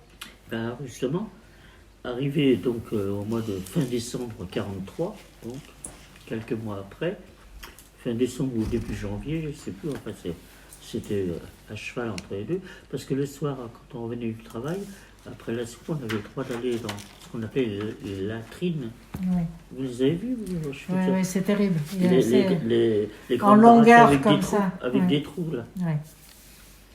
Alors là, tous les soirs, évidemment, quand parce que tout le monde avait la dysenterie, il fallait y aller. Oui. Puis c'était pas la baraque d'à côté, hein, c'était assez loin. Et alors là, Donc pour nos auditeurs, c'est un long couloir avec avec des trous, des trous, des bandes en bois comme ça, Une et porte- des trous, et et des les gens trous- s'alignaient là. tête bêche Voilà. de chaque côté. Voilà. Alors vous savez, hein, et attendez, quand il y avait des corvées, quand les capots, les fameuses capots qui avaient le droit, et bien, comme corvée principale, elle nous faisait vider les choses avec une louche. Oh là là, ouais. Alors il se dit que dans ces latrines, justement, c'était un lieu de circulation de l'information Eh ben voilà. ou d'avertissement. Alors c'est là on avait baptisé cette baraque Radio Chiotte. Ouais. Parce que comme les Allemands avaient pratiquement occupé toute l'Europe, donc tous les convois qui arrivaient, ils savaient ce qui se passait à l'extérieur. Donc on savait qu'en 1944, on savait déjà que les Allemands reculaient en Russie. On s'est dit, tiens, la Pologne, c'est pas loin, ça nous remontait le moral. Hein. Bien sûr. On était vraiment au courant par les autres transports qui arrivaient. Et les anciennes qui étaient encore dans le camp, quand elles savaient qu'il y avait un transport qui arrivait de France, elles venaient voir si elles retrouvaient de la famille. Et c'est comme ça qu'un soir, j'ai retrouvé ma sœur. Hein. Là, c'est la grande joie. Oh, la grande joie, non. Ça a été le grand désespoir pour elle. Parce qu'elle espérait que vous n'aviez pas Parce été que vous vous rendez raflé. compte, elle a été déportée avec ma tante, puisqu'elles ont été arrêtées ensemble toutes les deux, sur dénonciation. Dénonciation de voisins? Comment? De voisins? On ne sait pas. Non, pas des voisins, Non. dans, je sais pas Dénonciation, oui. Oui. je sais pas par quels étaient. C'était un sport national, hein, quand même. Oui, par la police dans la rue. Hein. Oui, oui. Et elles ont été déportées le 9 février 1943. Donc, 9 février 1943, moi je suis arrivé en septembre. Donc ça faisait déjà 6 mois. 6 mois. Moi je ne l'ai pas reconnu, elle était dans un état. Vous ne l'avez pas reconnu. Moi je ne l'ai pas reconnu, non. Mais c'est elle qui m'a reconnu. Alors évidemment, elle a commencé à pleurer en me disant, oh là là. Elle dit, je pensais, pourvu qu'il y ait quelqu'un de la famille qui en réchappe. Bon, alors finalement, elle m'a demandé où je travaillais. Alors, quand je lui ai dit que je travaillais dans les commandos, vous savez, au mois de décembre, janvier, On ne tient pas le coup. la température en Pologne, hein, c'est moins 15, moins 20. Et puis, comme on est si peu nourri, puis creusé dans la neige. Alors, c'est à ce moment-là qu'on a commencé à retirer les rails, vous savez, qui arrivaient Ouais. sur le quai, pour qu'elles rentrent jusque devant les crématoires. Vous savez, quand vous avez ces rails en ferraille, main nue. Je vais vous dire qu'on C'était était- des travaux forcés, il faut dire le mot. Oui. C'était des travaux Insoutenable. Mais forcés. pour eux, les Insoutenable. Allemands, ils étaient là pour nous exterminer, ou directement parce qu'ils n'avaient pas besoin, ou parce qu'on n'était plus capable de travailler. Ou un Mais travail ils savaient que forcé. le transport d'après, ils avaient de la chair fraîche. Hein. C'est ça. Ouais, Donc, ouais, c'est ça. Vous avez Donc- toujours du monde. Et donc là, votre sœur, elle va pas survivre à ce camp? Non.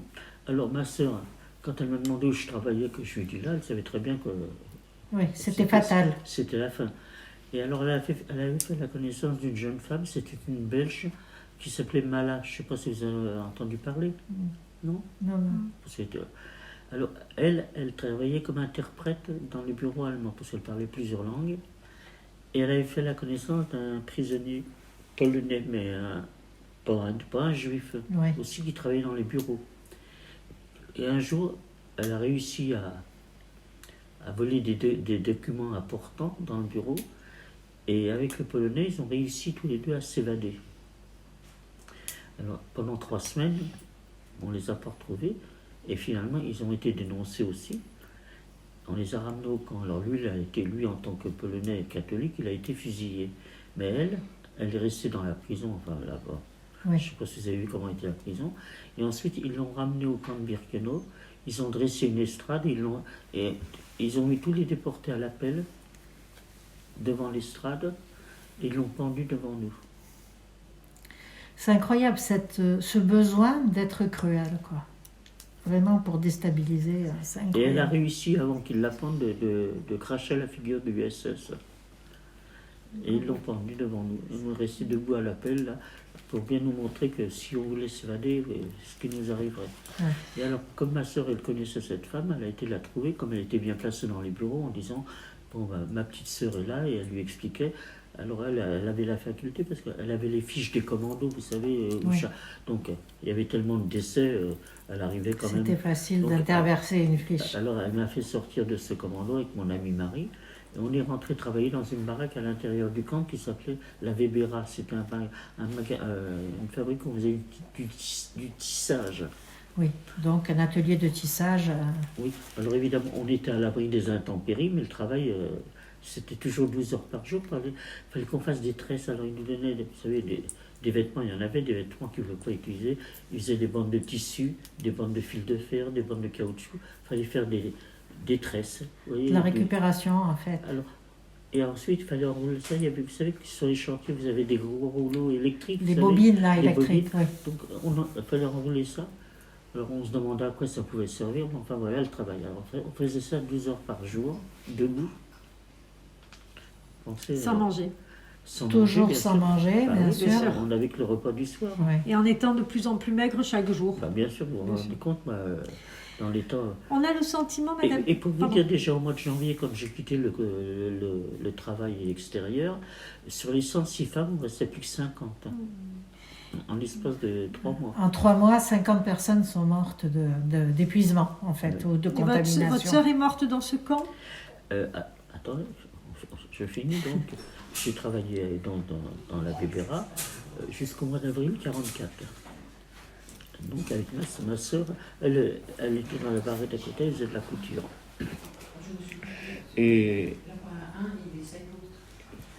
arrivé en 44, on sort à l'appel le matin.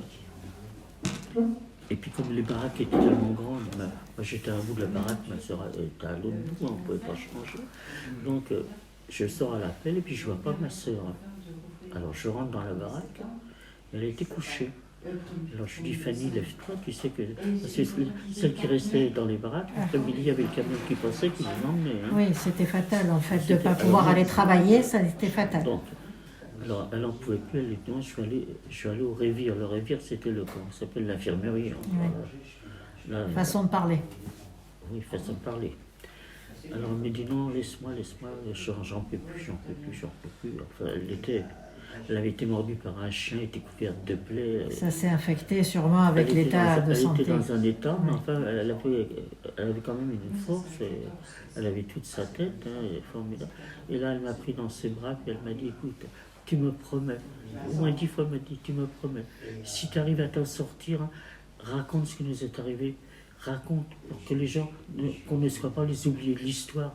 Mais vous savez, elle avait encore la force de me serrer pour me dire, tu me promets, hein, fais ton possible pour t'en sortir, pour que tu puisses raconter ce qui nous est arrivé. Et puis finalement, le soir, quand je suis rentré, elle n'était plus là. C'est ça, mais elle vous a donné cette mission de raconter. Elle m'a dit surtout qu'on ne soit pas les oubliés de l'histoire. Et est-ce que chaque fois que vous racontez votre histoire, vous pensez à elle? Ah oui, Vous le faites aussi un peu pour elle, avec elle? Oui, enfin, je le fais aussi pour moi, parce que finalement, vous savez, on a tellement été bafoués quand on est revenu. On nous a traités de tous les noms. Moi, quand je suis retourné dans le quartier de Belleville quand je suis revenu de déportation, et les gens nous voyaient, vous savez, on avait encore les cheveux rasés, et je suis revenu, j'avais 32 kilos. Hein. Oui. Hein? Qu'est-ce qui vous est arrivé? Comment ça s'est passé? Quand on a commencé à parler, ils nous ont dit, dites donc, vous êtes venus si peu nombreuses, qu'est-ce que vous avez fait vous pour revenir et pas les autres? Il y a eu une suspicion parce que vous en aviez réchappé. Oui. Les gens vous ont finalement, on pensait que vous aviez fait quelque chose de malpropre pour en sortir. Oui, qu'on avait, voilà. Alors dans le fond, on a pratiquement été culpabilisés. On s'est tué, comme à l'époque, De Gaulle, quand il est revenu au pouvoir, qu'est-ce qu'il a fait? Il fallait des fonctionnaires, c'était pas con, plus que tous ceux qui... Alors c'est pas avec ces gens-là qu'on aurait eu le droit de parler. Et puis personne n'a parlé de la Shoah. Non, bien Il n'y sûr. avait que les prisonniers politiques qui avaient le droit de parler, mais on a été complètement, comme on dit, on a vraiment été les oubliés de cette histoire. Hein. Est-ce que ce silence a été difficile pour vous? Ça a été très difficile parce que le retour, moi je suis revenu, j'avais 17 ans. Plus de parents, plus personne, pas de famille. Et puis, comment vous dire, j'étais échaudé, j'avais une rancune. Désabusé, quoi. J'avais une rancune contre le monde entier. Ouais. J'étais devenue, mais on ne pouvait pas m'approcher. Vous savez, j'étais devenue hargneuse, méchante, parce que l'indifférence des gens, puis vous savez, de dire, dans le fond, combien de gens nous disent, nous aussi on a été malheureux, on a été obligés de faire la queue pour avoir du pain. Oui, d'accord. Ouais. Enfin, finalement, on a entendu de tout. C'est désespérant, on ne parle pas de la même chose, quoi. Hein. L'indifférence des gens et puis l'horreur de ce que vous aviez vu, l'horreur absolue qui devenait... Non, puis de voir l'indifférence des gens, et puis dans le fond, eux, ils étaient à plaindre aussi. Ils se trouvaient malheureux. Voilà. Parce qu'ils faisaient la queue pour avoir du... Alors pour moi, pour vous dire, ça a été quelque chose d'affreux. Alors à ce moment-là, il y a quand même la FNTRP qui s'est ouverte à l'association. Alors j'ai été les retrouver en disant, voilà, moi je sais pas où aller. Heureusement qu'il y a eu ces associations qui se sont créées. On arrive, et quand on est arrivé à l'hôtel du Kessia, qu'est-ce que vous croyez? Ils nous ont fait passer une visite médicale très, très simple. Ils nous ont refait des papiers d'identité provisoires. Ils nous ont donné un petit peu d'argent. Il y avait les listes des noms. Il y avait la liste des noms. Moi, personne n'est venu me chercher. Voilà. Alors, sauf mon amie Marie, celle avec qui je suis revenu, elle avait été fiancée avant la guerre, et son fiancé est venu la rechercher. Et moi, alors elle me dit, comme j'avais 17 ans, ils avaient le problème à l'hôtel du Tessia, c'est que la majorité était à 21 ans. Donc, Vous étiez mineur. nous, les jeunes, on ne pouvait pas nous laisser partir.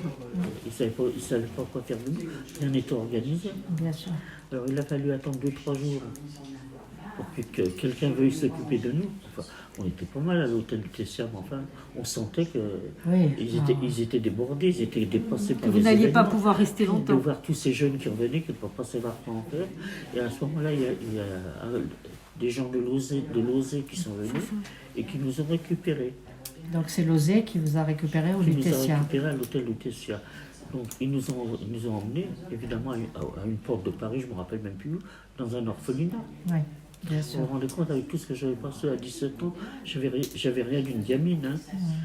Alors quand je me suis retrouvé dans cet orphelinat, ça a été affreux, parce que vous aviez ces enfants qui hurlaient, qui pleuraient, parce qu'on leur avait dit, oh, bah, la guerre est finie, vos parents vont revenir vous chercher.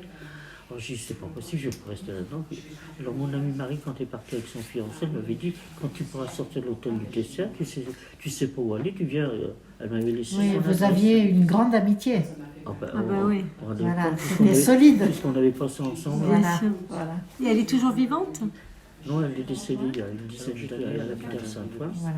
dans un petit studio, avec sa sœur. Sa sœur n'avait pas été arrêtée.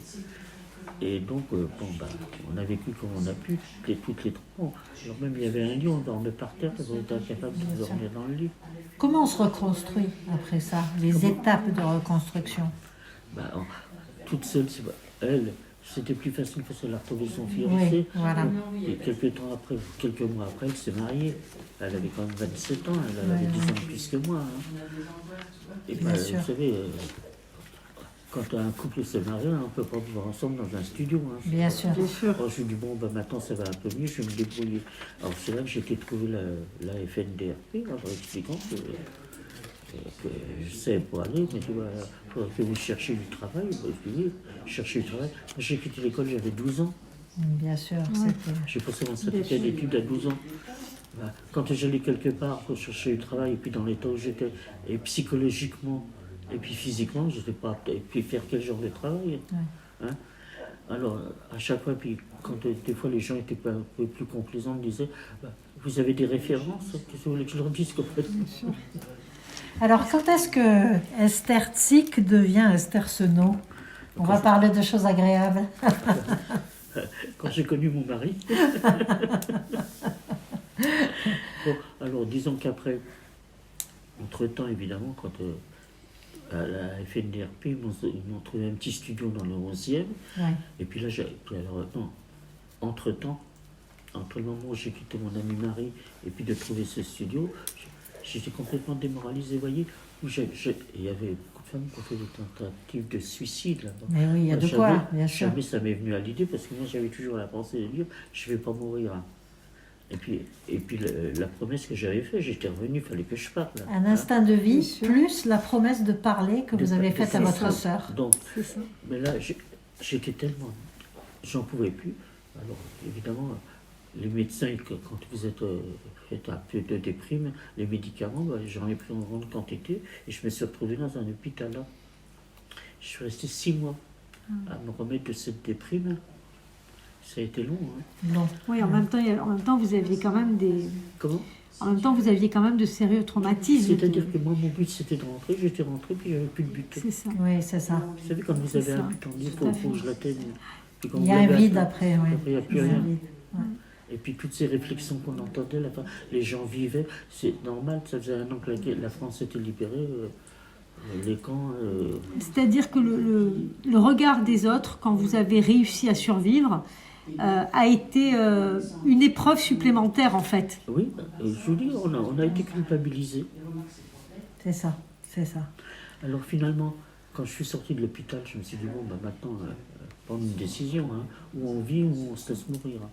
Alors j'ai repris le dessus, j'ai recommencé à chercher du travail. Et je suis tombé un jour sur une dame, dans un magasin, sur une annonce où il cherchait une vendeuse dans un magasin de couture. Je dis, bon, je vais toujours y aller. Hein. J'avais pas beaucoup de qualifications, mais je parlais normalement. Alors, je me présente, toujours pareil. Est-ce que vous avez des références? Alors, je lui dis, écoutez, je n'ai pas de référence, je n'ai jamais travaillé. Alors, je lui ai raconté légèrement mon histoire. Alors, elle avait l'air embêtée, elle m'a dit, écoutez, nous, on cherche une vendeuse confirmée. Non, je ne peux pas être... Hein, si je veux bien essayer de faire quelque chose, mais je ne veux pas vous dire que je suis confirmé, je n'ai jamais rien fait. Alors elle me dit, écoutez, je vais en parler à mes patrons, puisque moi je suis la directrice. Elle me dit, si vous pouvez revenir demain. Alors je suis venu le lendemain, elle me dit, bon, bah écoutez, on va vous prendre à l'essai pour une semaine pour faire de la manutention. Bon, ça, Vous saviez faire. ça, je savais faire la manutention. C'était dans mes cordes. J'étais bien, toutes les collègues étaient gentils avec moi. Et un samedi, il y a une vendeuse qui n'est pas venue, elle était malade. Alors la directrice me dit, est-ce que vous voulez essayer de prendre sa place? Alors moi, vous savez, j'étais assez curieuse. Alors j'écoutais les vendeuses quand elles parlaient. Alors je dis, je vais essayer. Puis finalement, je suis quand même resté 8 ans dans ce magasin. Ah oui, oui. Alors là, ça a commencé. J'avais une vie, ce qu'on peut dire à peu près normale, si on veut dire. C'est-à-dire dans la journée, bien sûr, j'avais mon travail, j'avais les collègues, mais le soir, je me retrouvais quand même toute seule. Vous savez, quand on est berger, c'est pas toujours évident. Puis j'avais toujours peur de retomber dans la déprime, vous savez. Bon, alors, je prenais toujours sur moi. Et puis un jour, il y a une collègue qui me dit, ouais, tiens, au moment des vacances, elle me dit, j'ai loué quelque chose à Saint-Brévin-les-Pins avec une amie. Ben, je sais bien. Elle me dit, tu vas quelque part, toi? Ben, j'ai dit, non, c'est pas avec la paye que j'avais que j'aurais pu me payer des vacances. Alors, à un moment, elle revient, une semaine après, elle me dit, ouais, si tu veux, moi, mon amie, elle s'est désistée parce qu'elle a un empêchement. Est-ce que tu veux venir à sa place? Alors, je lui ai déjà demandé combien que ça coûtait. Bon. Alors, je suis parti avec elle à Saint-Brévin, donc en vacances. Et puis on a fait la connaissance d'un couple qui était à côté, qui était chez les parents en vacances. On était sur la plage ensemble et puis on a sympathisé. Puis elle me dit, oh bah tiens, la semaine prochaine, on a un copain qui vient passer une semaine avec nous. Le copain, c'était moi. Tiens donc.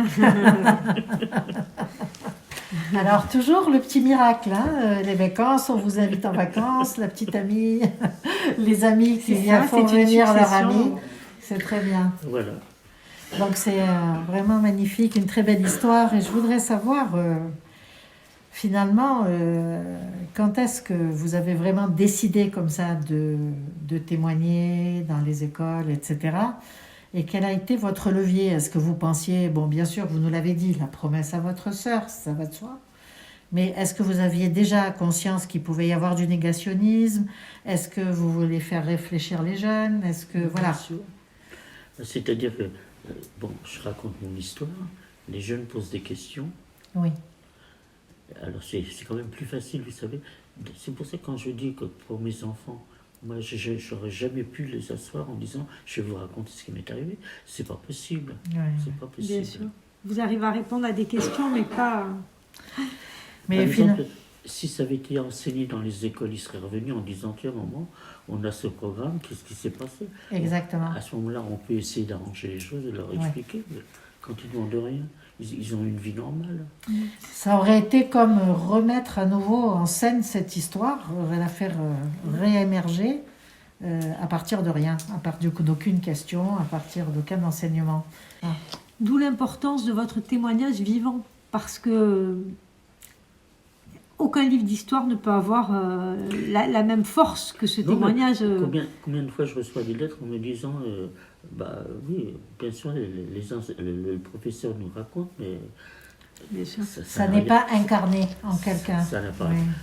Ils ne peuvent pas rentrer dans des détails. Bien sûr. Puis c'est comme une ligne dans un livre d'histoire. On ne voit pas l'aspect humain, on ne voit pas la souffrance humaine qu'il y a eu derrière. J'ai juste une dernière question. Est-ce que vous pensez que les massacres de la Shoah peuvent être comparés à d'autres massacres, comme ce que l'on fait actuellement des fois, de comparer des faits historiques, ou est-ce qu'il est important de rappeler qu'il est unique et qu'il ne doit pas être comparé à d'autres génocides? Nous, au mémorial de la Shoah, on fait énormément d'expositions sur le génocide des Arméniens, sur le Rwanda. Vous voyez, on ne fait pas de différence. Bien sûr. On intervient sur tous les génocides qui sont... Donc on ne fait pas de différence. Bien sûr. Mais on ne peut pas comparer. Absolument, On c'est ne peut important pas- de le On ne rappeler. peut pas comparer Bien parce sûr. que là-bas, ça a été fait scientifiquement. Ça a été fait avec des personnes qui étaient cultivées, avec des personnes qui avaient des possibilités intellectuelles très importantes. Et arriver à leur faire comprendre comment on a pu leur faire un lavage de cerveau à ce degré-là, Oui. alors évidemment, on les met en garde contre les réseaux sociaux et tout. Enfin, j'essaie de faire le maximum sûr. pour leur faire comprendre qu'on est en train de leur faire un lavage de cerveau. Complètement. Absolument. Et que malheureusement, si ça se reproduit, ce sera certainement jamais dans les mêmes conditions, mais ça sera certainement très dur pour eux. Alors combien de fois je leur dis, la chance que vous avez, c'est d'être dans un pays Démocratique. démocratique.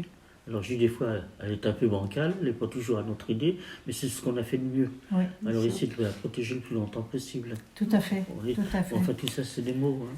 Hein. C'est un très beau message pour leur, finalement, les alerter sur les dangers de la haine, hein, finalement, les dangers de la haine de l'autre.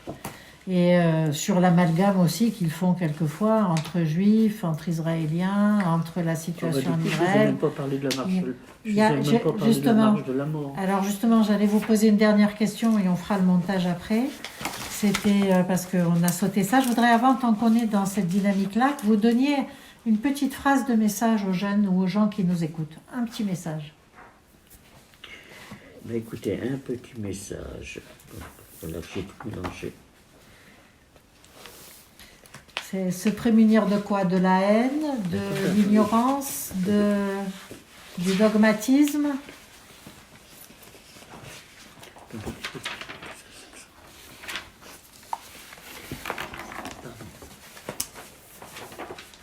Oui, alors voilà. Aujourd'hui, je voudrais lancer un appel solennel en faveur de la paix.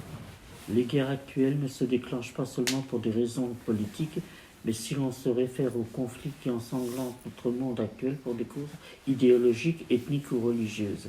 Elles éclatent parce que les gens n'ont pas la même couleur de peau ou la même religion. Nous ne sommes plus qu'une poignée de survivantes, et c'est à vous les enfants que je m'adresse maintenant. Lorsqu'on n'aime pas son voisin parce qu'il n'est pas tout à fait pareil à vous, cela s'appelle du racisme. Et c'est ce racisme qui a conduit à la déportation de millions de personnes innocentes. C'est au nom du racisme que les pires horreurs ont été commises. Tous les enfants du monde sont pareils à vous. Je compte sur vous pour que lorsque nous ne serons plus là, nous qui avons connu les camps et pouvons certifier qu'ils ont bien existé, vous fassiez preuve de tolérance et que vous vous reconnaissiez le droit à la différence. Je le répète, ne vous laissez pas entraîner sur cette voie qui est celle du racisme et de la xénophobie, c'est-à-dire la haine de l'étranger, car elle conduit aux crimes les plus horribles. Acceptez d'être différents les uns des autres. Nous vous faisons confiance, vous êtes notre avenir.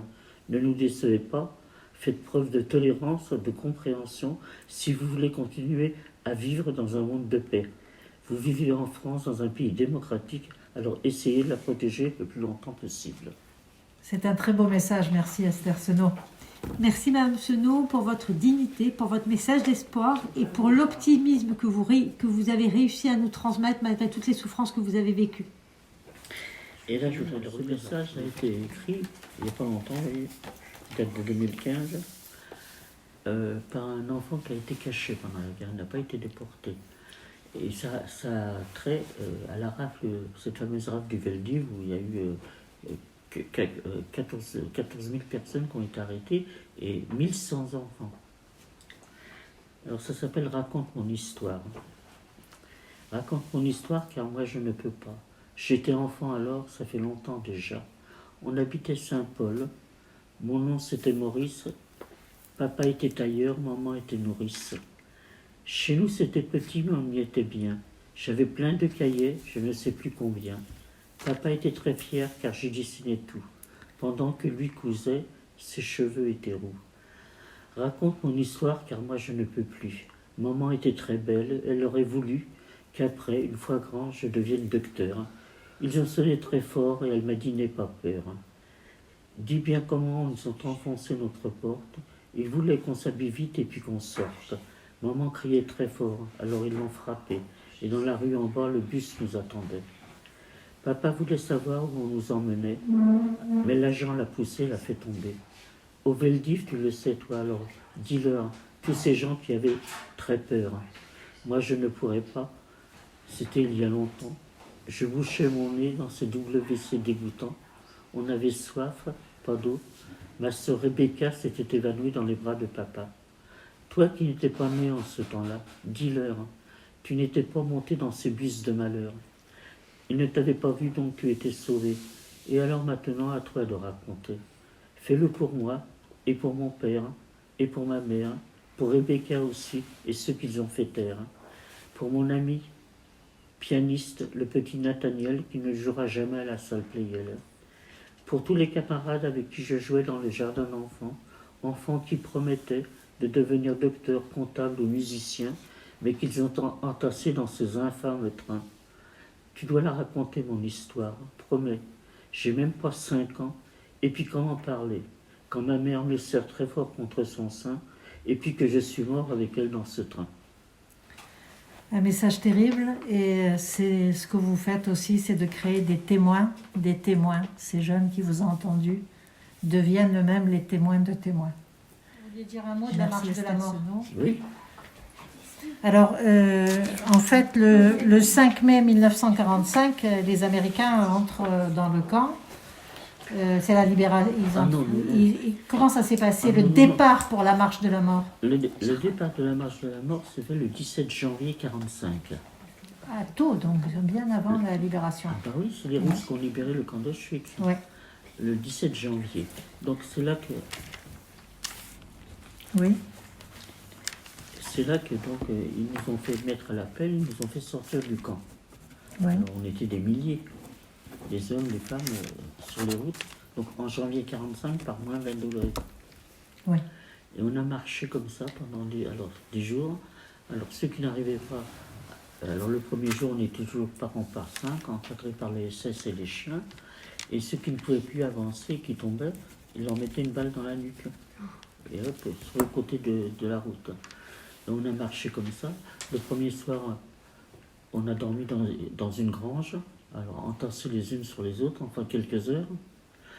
Ensuite, le matin, il faisait encore nuit, ils nous ont fait ressortir, on a repris cette marche. On a fait à peu près une centaine de kilomètres comme ça, sans manger, sans boire. Et je vous dis, les rangs s'éclaircissaient de plus en plus, parce que, vous savez, en janvier 1945, quand vous avez déjà passé 16 mois dans un camp... Hein, Bien sûr. et alors finalement, on est arrivé dans une gare de triage qui était à une centaine de kilomètres. Je ne me rappelle plus le nom. Attendez, j'ai dû le marquer. Oh, c'est ça qui m'agace, hein, parce que je finis par perdre mes mots. Bah, c'est normal, mais déjà je trouve que vous avez une bonne mémoire. Hein.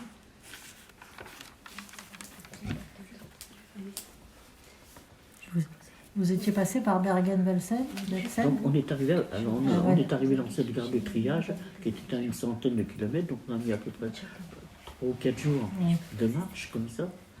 Et alors là, il y avait dans cette gare de triage, il y avait un train avec des wagons découverts. Vous savez, des wagons de marchandises, mais découverts.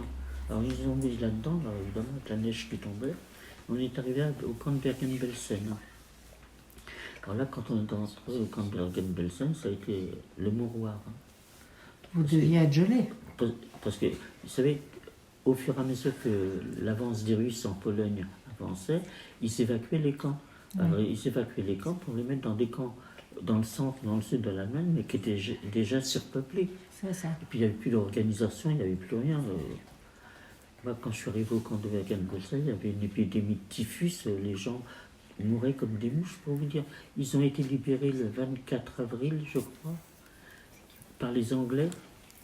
Alors, les Anglais ont réussi à ressortir les personnes qui étaient encore vivantes pour essayer de les soigner. Et ils ont passé le camp, ils ont brûlé le camp pour éviter la contagion. La contagion. Je vais vous dire dans quel état était ce camp de Bergen-Belsen. Et là, j'y suis pas resté longtemps. La chance qu'on a eue. J'y suis pas resté longtemps parce qu'il y avait encore des entreprises allemandes qui venaient chercher de la main-d'œuvre pour travailler dans les usines. Alors, on a été encore sélectionné à 200 femmes pour aller travailler dans ces camps. Alors on est parti donc dans des wagons à vaisseau comme d'habitude, mais alors là, il y avait le problème, c'est que les Russes bombardaient les lignes de chemin de fer d'un côté, les Américains bombardaient de l'autre, et nous on était enfermés dans ces wagons. Alors des fois on était une journée comme ça sur des voies de garage, le train repartait, et on est arrivé au camp de Flossenbourg. Alors, le camp de Flossenbourg, c'était un camp très difficile aussi. À Flossenbourg, il n'y avait pas de chambre à gaz. Enfin, les gens mouraient quand même. Et alors là, on a été travailler dans une usine d'armement. On a travaillé à peu près 6 semaines. Et puis un soir, l'usine a été bombardée. Alors évidemment, on est resté bloqué dans ce camp de Flossenbourg. Alors là, ça a été difficile parce que plus d'organisation, plus de nourriture. Alors là, il fallait vraiment se battre pour trouver quelque chose. Pour survivre. Je me souviens, ça m'est toujours resté. Un monsieur, il était là avec son fils dans ce camp de Flossenbourg. Et son fils est mort dans la nuit. Alors il y a quelqu'un qui a été vu dire, votre fils est mort. Donc il est parti. Il n'a même pas regardé le cadavre de son fils. Il a soulevé le matelas parce qu'il savait qu'il mettait son quignon de pain. Oh là là. Alors, on n'a jamais su s'il pleurait. Il s'est mis à pleurer. S'il pleurait parce que son fils était mort, c'est parce qu'on avait volé le quignon de pain qu'il cachait. Pour vous dire, ça a été quelque chose d'affreux. Et puis là, on s'est dit, bon, on va finir là, c'est pas possible. Toutes les lignes de chemin de fer étaient bombardées. Et je vous parle de ça, c'était au mois de mars 45, mars-avril 45, donc pratiquement la fin de la guerre. Et ils ont quand même encore trouvé, vous voyez, le transport des Juifs était prioritaire, ils ont encore trouvé un train pour nous mettre dedans. Et on a atterri à Mauthausen, en Autriche. Ça veut dire que jusqu'au dernier moment, ils ne se sont pas arrêtés. Ah non, nous on a été libérés les derniers. Jusqu'au dernier moment. Oui. Alors quand on est arrivé au camp de Mauthausen, ils nous ont mis sur la place d'appel, comme d'habitude, en nous disant de nous déshabiller, qu'on allait prendre une douche. Alors on s'est regardé, on a dit, il n'en est pas question. Foutu pour foutu, on reste là, vous faites ce que vous voulez, mais il n'est pas question d'aller prendre la douche. Et là, c'était plus des SS qui nous gardaient, parce qu'ils étaient tous partis sur le front. C'était des vieux qu'ils avaient recrutés pour les remplacer. Alors, ils disaient, non, c'est des vraies douches, vous vous rendez compte, avec les poules, les épidémies de typhus, il faut absolument prendre la douche. On a dit non. Vous avez refusé. On restait comme ça, on est resté debout pendant des heures, puis après, ils nous ont évacués en contrebas du camp de Mauthausen où il y avait 2 ou 3 baraques. Et on a su par la suite que c'était l'infirmerie du camp, mais qui était vide. On est resté là sans rien faire. Alors, vous voyez, au mois d'avril, on a été libérés le 5 mai. Mais, ouais, on n'est pas resté longtemps. Mais on avait quand même l'appel tous les matins, comme si de rien n'était. Le même rythme. Pareil, le comptage, la même chose. Et puis on rentrait dans les baraques, on ne faisait rien. C'est extrêmement préoccupant et dramatique de voir cet acharnement à poursuivre jusqu'au bout l'extermination des Juifs.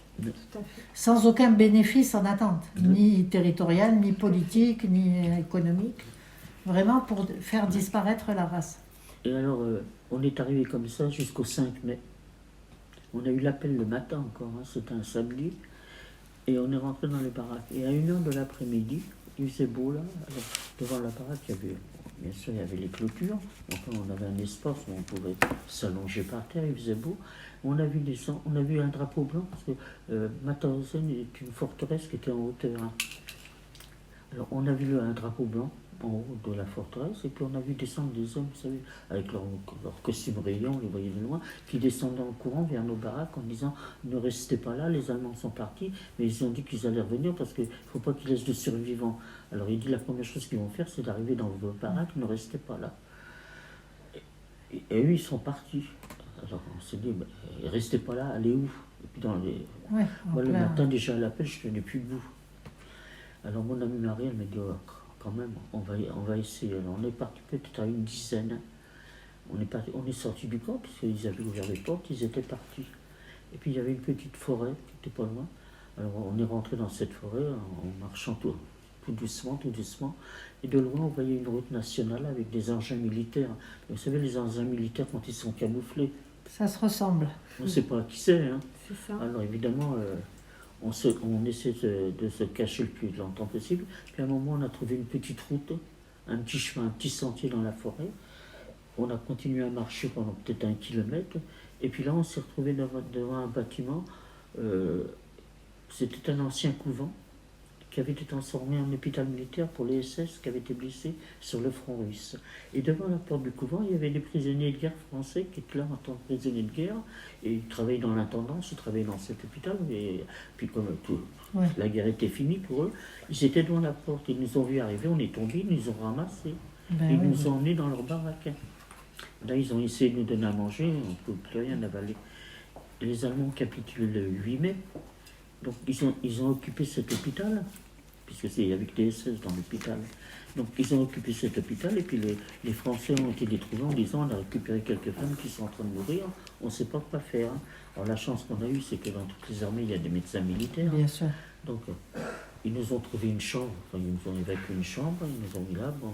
Puis quand une visite radiographiée, enfin tout des pieds à la tête, ils nous ont pesé, c'est là que je savais que je pesais 32 kilos. Et on avait attrapé le typhus. Parce que ces fameuses baraques en bas du contrebas, c'était l'ancienne infirmerie où ils mettaient les gens qui avaient le typhus. Alors comme ça n'avait pas été désinfecté. Alors on est resté 3 semaines dans cet hôpital militaire. Oui, ça a été quand même Ça a été long. On a été un remis peu sur pied. remis sur pied. Là, Quand on a Vous été avez été un peu remis sur remis pied. sur pied, qu'on Ouais. tenait debout, ils nous ont emmenés sur un terrain d'aviation où on a été évacués. On n'était plus que 2 dans un avion américain, une forteresse volante.